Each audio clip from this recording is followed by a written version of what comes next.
سائرہ صاحبہ یہ بتائیے گا، یہاں بات ہو رہی ہے کہ اسحاق ڈار صاحب وزیر اعظم ہوں گے، نگراں وزیر اعظم وہی ہیں، لیکن اپوزیشن کی جانب سے راجہ ریاض صاحب نے ابھی تک کوئی نام بھی نہیں دیا اور کوئی مشاورت بھی نہیں ہوئی، تو کیا جو باہمی مشاورت ہے اپوزیشن کی وہ ہو چکی ہے؟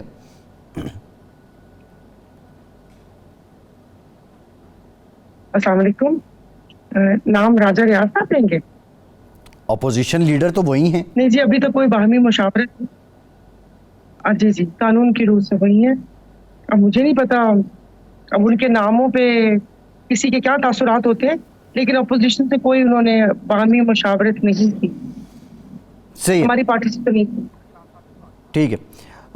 ارشاد عارف صاحب نے بھی ہمیں جوائن کیا ہے. Irshad sahab thank you very much for your time. Irshad sahab میں سائرہ صاحبہ کی طرف بھی جاؤں گا، لیکن پہلے میں آپ سے جاننا چاہوں گا، آپ خانے وال میں موجود ہیں اور آج جو گرین پاکستان انیشیٹو فلیگ شپ پروگرام ہے اس کو لے کر آپ تقریب میں تھے. مختصراً تقریب کا احوال بھی بتا دیجئے، اور آپ سمجھتے ہیں کہ اسحاق ڈار صاحب ہی نگراں وزیر اعظم ہوں گے؟ اچھا، پہلی بات یہ ہے کہ یہ تقریب جو ہے وہ اس لحاظ سے تھوڑی نامکمل رہی کہ موسم کی خرابی کی وجہ سے وزیر اعظم پاکستان میں شہباز شریف صاحب نہیں آ سکے، اور بارش ہی کی وجہ سے آرمی چیف عاصم منیر صاحب اور وزیر اعلیٰ پنجاب محسن نقوی صاحب وہ بھی لیٹ تھے، تو تقریب ذرا تاخیر سے شروع ہوئی. اس میں باتیں جو ہوئی وہ یہ ہے کہ آپ کو علم ہے کہ یہ پیروال کا جو فارم ہے ایک گرین فارم ہے، یہاں ایک تجربہ نیا کیا جا رہا ہے کہ جدید ٹیکنالوجی سے کس طرح فصلیں اگائی جا سکتی ہیں اور فصلوں کی پیداوار کس قدر بڑھائی جا سکتی ہے، جس میں پانی کم خرچ ہو، جس میں باقی چیزیں جو اس کے لوازمات ہیں وہ کم سے کم خرچ ہوں اور پیداوار زیادہ سے زیادہ لی جا سکے. اور اس کے نتیجے میں پاکستان کو بلینز آف ڈالر کا زر مبادلہ جو ہم خرچ کرتے ہیں بعض چیزوں کی امپورٹ پر، مثلا ایڈیبل آئل ہے، اس میں گندم بھی اب ماشاءاللہ شامل ہو گئی ہے، کاٹن ہے، اس طرح کی فصلیں اگائی جائیں جس کی وجہ سے ہمیں زر مبادلہ کی بچت ہو، اپنی قومی ضرورتیں بھی پوری کریں اور امپورٹ پر انحصار بھی. اس میں سب سے اہم تقریر تو ظاہر بات ہے کہ جنرل عاصم منیر صاحب کی تھی، جنہوں نے یہ کہا، ٹھیک ہے، جو پوائنٹ تھا اس میں وہ یہ تھا کہ پاکستان جو ہے جس کو اللہ تعالیٰ نے اتنی زیادہ نعمتوں سے، پانی سے، زمینوں سے، آباد زمینوں سے، ذخیر زمینوں سے اور معدنیات سے نوازا ہے، وہ کبھی بھی نہ بھوکا مر سکتا ہے نہ وہ کسی لحاظ سے ڈیفالٹ کر سکتا ہے. ارشاد صاحب ٹھیک ہے، بالکل ٹھیک ہے. اس پہ میں آتا ہوں دوبارہ آپ کی طرف. میں ذرا سائرہ بانو صاحبہ سے جو سوال میں نے آپ سے کیا ہے، میں سائرہ بانو صاحبہ سے وہ سوال کر لوں. سائرہ صاحبہ یہ بتا دیجئے کہ اسحاق ڈار صاحب کا نام اگر آتا ہے بطور نگراں وزیر اعظم تو اس پہ کوئی اعتراض وغیرہ ہوگا آپ کی جماعت کو؟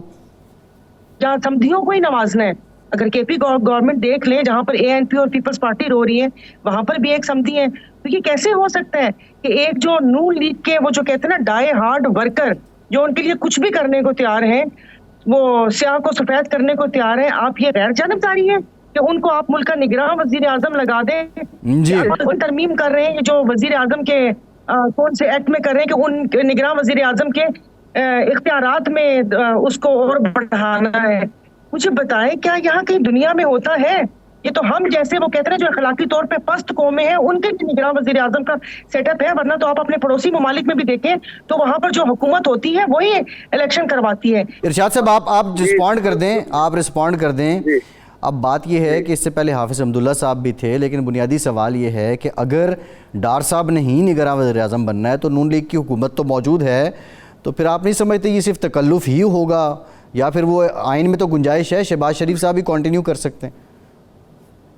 دیکھیں، آئین میں کوئی گنجائش نہیں ہے، یہ بالکل خلاف آئین ہوگا، لیکن اگر ایسا کوئی فیصلہ کسی بھی سطح پر ہوا ہے تو اس کا مطلب یہ ہے کہ یہ طے کر دیا گیا ہے کہ پاکستان ایک آئین ہے، سرزمین ہے، بے آئین ہے، اور یہاں ایک مخصوص ٹولہ جو ہے وہ منمانی کر سکتا ہے، مرضی کر سکتا ہے، اور کوئی اس کو روکنے والا نہیں ہے. کیونکہ یہ جو نگران حکومت کا تصور ہے یا نگران وزیر اعظم کا تصور ہے، یہ ہمارے ماضی کے تجربات کا نچوڑ ہے. 77 میں ایک تحریک چلی الیکشن دھاندلی کی وجہ سے، جس کے نتیجے میں ملک جمہوریت سے محروم ہوا. اس کے بعد 90s میں 80s میں جو الیکشن ہوئے اسی طرح کی مرضی کی حکومت چلتی رہی، اور وہ حکومت مرضی کی حکومت قائم کر لی جاتی تھی، اس کو عبوری حکومت کہا جاتا تھا، اور وہ دھاندلی کرتی تھی. جس کے بعد تجربات سے یہ سبق ملا کہ ایسی حکومت نہ تو پائیدار ہوتی ہے، نہ ملک کے لیے مفید ہوتی ہے، جو شفاف الیکشن کے لیے ذریعے وجود میں نہ آئے، دھاندلی کے ذریعے وجود میں آئے. تو یہ نگران حکومت کا تصور دیا گیا.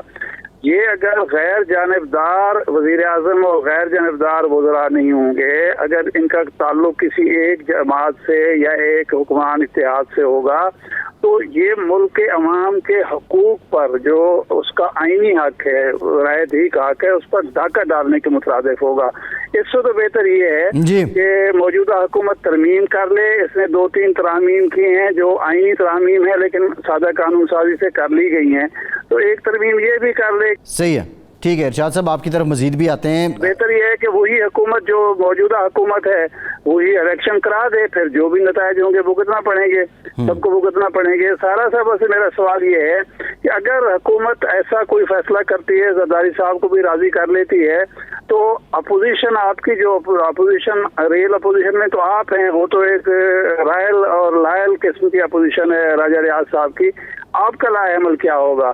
کیا آپ صرف احتجاج کر کے خاموش بیٹھ جائیں گے، یا کوئی پبلک کو موٹیویٹ کریں گے اور جو ایک مقبول ملک کی سیاسی جماعت ہے اس سے تعامل دیں گے؟ نہیں، تعاون آپ نے کہا کہ آپ کیا کریں گی، مطلب خالی آپ نے کہا احتجاج کر کے سائڈ پر ہو جائیں گی. اب ظاہر ہے وہاں پر جو میں ہوں وہاں اس تک تو آواز اٹھائیں گے، اور ظاہر ہے ہماری اپنی پارٹی بھی احتجاج ریکارڈ کروائے گی. لیکن آپ دیکھ تو لیں کہ یہاں پر ہوتا کیا ہے. آپ نے تھوڑی سی رائٹ لیفٹ بات کر لی تو آپ کے اوپر بس اتنی ساری قدغن لگ جاتی ہے، پتہ نہیں ملک و قوم کی سالمیت کو کیا کر دیا اس جماعت نے. لیکن یہ کہ یہ نہیں ہونا چاہیے، اور جس طرح کہ ابھی آپ نے کہا ان کو تو الیکشن کروانے لے کر آ جائیں، اور اس کے بعد یہی آگے اس کو لنگر آن کر لیں. یہ بہانے نہ بنائیں کہ اس میں اس کے اختیارات میں وہ کیا کہتے ہیں زیادہ اس اختیارات کو کر. ان کو خود کی پتہ نہیں ہے کہ یہ حکومت چلے گی یا نہیں چلے گی، اور یہ اپنا بندہ پکا لانا چاہتے ہیں کہ جو ان کی سنے کہیں اور سے احکامات نہ لیں. پتہ نہیں. اب بات یہ ہے کہ اگر کوئی بندہ ڈکٹیشن نہ لے تو وہ تو پھر مناسب بات ہے نا. جمہوریت میں تو یہی ہوتا ہے، ڈکٹیشن تو صرف عوام کی ہوتی ہے. دیکھیے عوام ہے نہیں نا، آپ ایسے ہی ہم لوگ اپنا دل خوش کرتے رہیں کہ اچھا بھی ہم عوام بھی کہیں ہیں، ہم نہیں. ڈکٹیشن کے بغیر تو یہ چلتے ہی نہیں ہے. آپ ساری باتیں چھوڑیں، سارے چینلز کو ہی دیکھ لیں. جی اچھا یہ بتائیے سارا صاحب ایک قیاس آ رہی یہ بھی ہو رہی ہے کہ زرداری صاحب اور مولانا فضل الرحمان صاحب نے انڈائریکٹ رابطہ کیا ہے جی ڈی اے کے جو سربراہ ہیں پیر صاحب پگارا، تو ان کو بھی آفر کی جا رہی ہے. اگر کوئی ایسی آفر ہوتی ہے، ایک تو پہلے کہ ایسی کوئی آفر ہوئی ہے آپ کے علم میں ہے، اگر ایسی آفر ہوتی ہے تو پیر صاحب پگارا تیار ہو جائیں گے نگران وزیر اعظم بننے کے لیے؟ جی یہ والی میں نے باتیں سنی ہیں، لیکن میرا نہیں خیال کہ وہ اس چیز کے لیے راضی ہو، کیونکہ یہ تو جو نگراں حکومت سے جو کچھ کروانا چاہتے ہیں وہ اب صحرا تو نہیں کہہ سکتے. اور آئی ایم سوری، مطلب آپ کے سینئر ہیں اور میں ایسے الفاظ، مطلب کوئی بھی وزیر اعظم جو صحیح اپنے آپ کو جمہوری یا عوامی، ہم جس طرح بولتے ہیں اپنے آپ کو، یہ گن کا ٹوکرا سر پہ اٹھانے کے لیے ہم تیار نہیں ہوں گے کہ یہ آرٹیکل جو بھی کام کریں تو نگراں حکومت کے ہی سر پہ رکھیں، کیونکہ یہ تو ایک تاریخ کا انتظار کر رہے ہیں. میرا نہیں خیال کہ ہم لوگ اس چیز کے اوپر غور کریں گے. تو اچھا یہ بتائیں، آپ کو الیکشن 90 دن میں ہوتے دکھائی دے رہے ہیں سائرہ صاحبہ؟ جی سر جی، میں تو پچھلے سال سے بول رہی ہوں کہ نہیں ہو رہے. اقتدار آگے ہیں، وہ کہتے ہیں نا ساجے کی ہنڈیاں. ظاہر ہے اب یہ اتحاد نہ کا کریں، گٹھ جوڑ کا کریں. گٹھ جوڑ جب ان چیزوں کے اوپر ہوتا ہے جس میں اپنے مفادات ہوتے ہیں، اور پروگرام میں بیٹھ کے مولانا صاحب کی جماعت حصہ بقدر جسہ کہتی ہیں، جسے سے حساب سے حصہ کیا، حصہ تو لوٹ کے مال کا ہوتا ہے، حصہ تو کھانے والے مال کا ہوتا ہے. یہ کیا حصہ کے نگراں میں؟